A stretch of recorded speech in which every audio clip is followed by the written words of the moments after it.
Chapter 14 of A Book of Discovery. A Book of Discovery by M.B. Singh. Chapter 14 The Vikings Sail the Northern Seas. A more interesting force than the pilgrim travelers now claims our attention, and we turn to the frozen north, to the wild region at the back of the north wind, for new activity and discovery. Out of this land of fable and myth, legend and poetry, the fierce inhabitants of Scandinavia begin to take shape. Tacitus speaks of them as mighty in fame, Ptolemy as savage and clothed in the skins of wild beasts. From time to time we have glimpses of those folk sailing about in the Baltic Sea. They were known to the Finns of the north as sea rovers. The sea is their school of war and the storm their friend. They are sea wolves that live on the pillage of the world, sang an old Roman long years ago. The daring spirit of their race had already attracted the attention of Britons across the seas. The careless glee with which they seized either sword or oar, and waged war with the stormy seas for a scanty livelihood, raiding all the neighboring coasts, had earned them the name of Vikings, or Creekmen. Their black sailed ships stood high out of the water, prow and stern ending in the head and tail of some strange animal, while their long beards, their loose shirts, and battle axe made them conspicuous.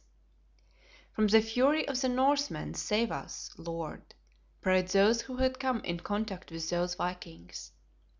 In the ninth century they spring into fame as explorers by the discovery of Iceland.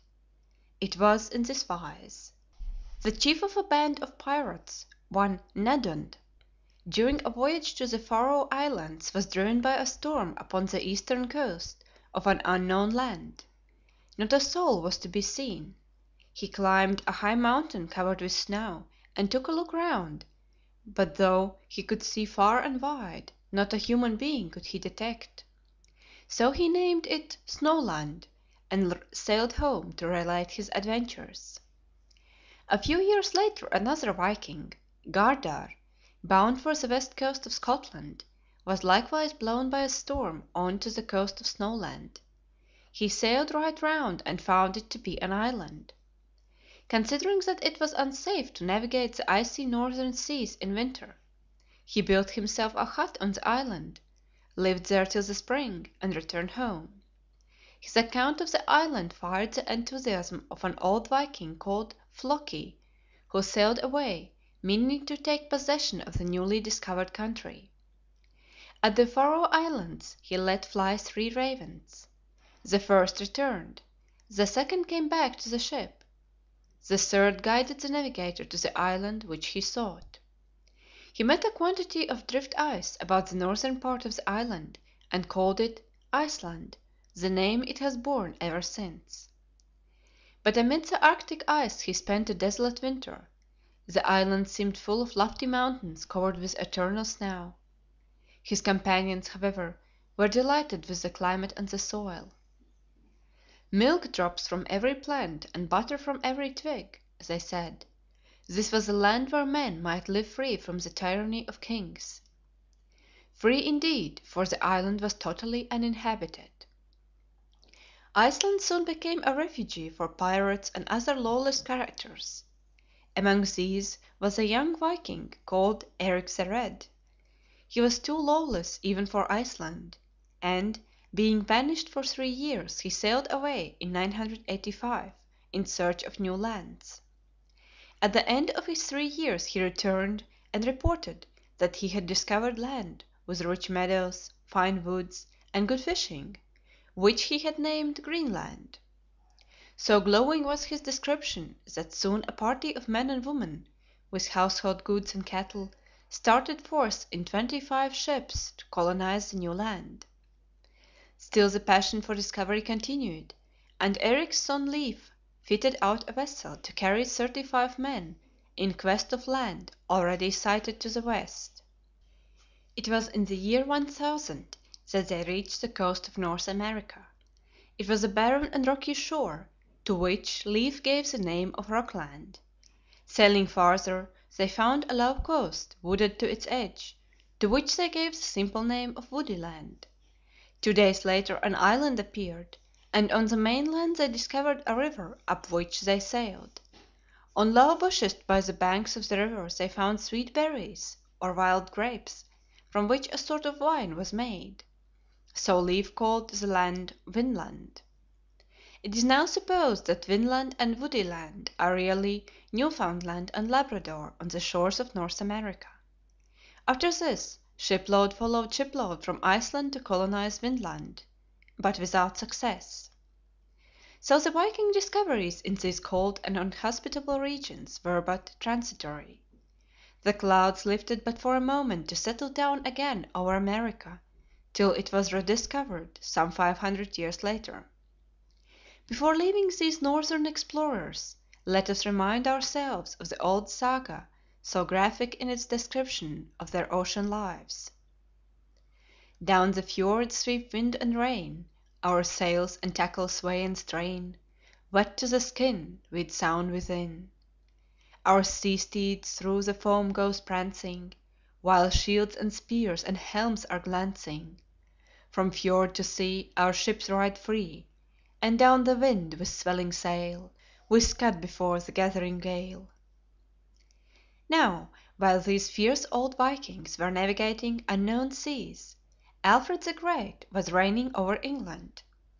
Among his many and varied interests, he was deeply thrilled in the geography of the world.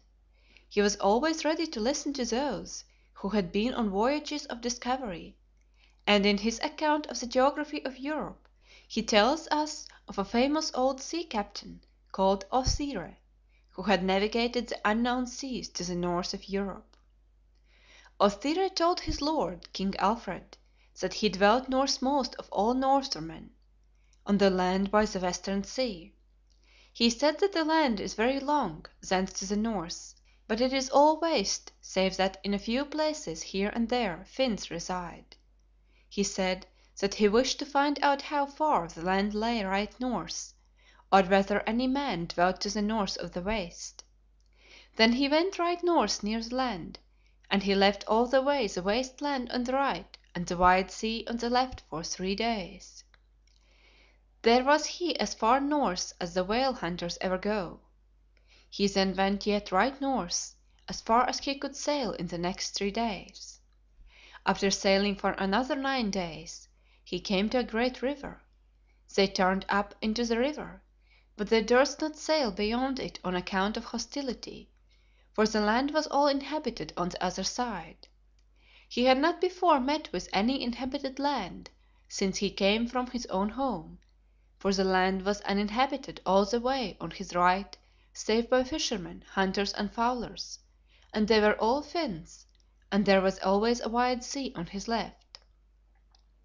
And as a trophy of distant lands and a proof of his having reached farthest north, Othire presented the king with the snow white walrus tooth.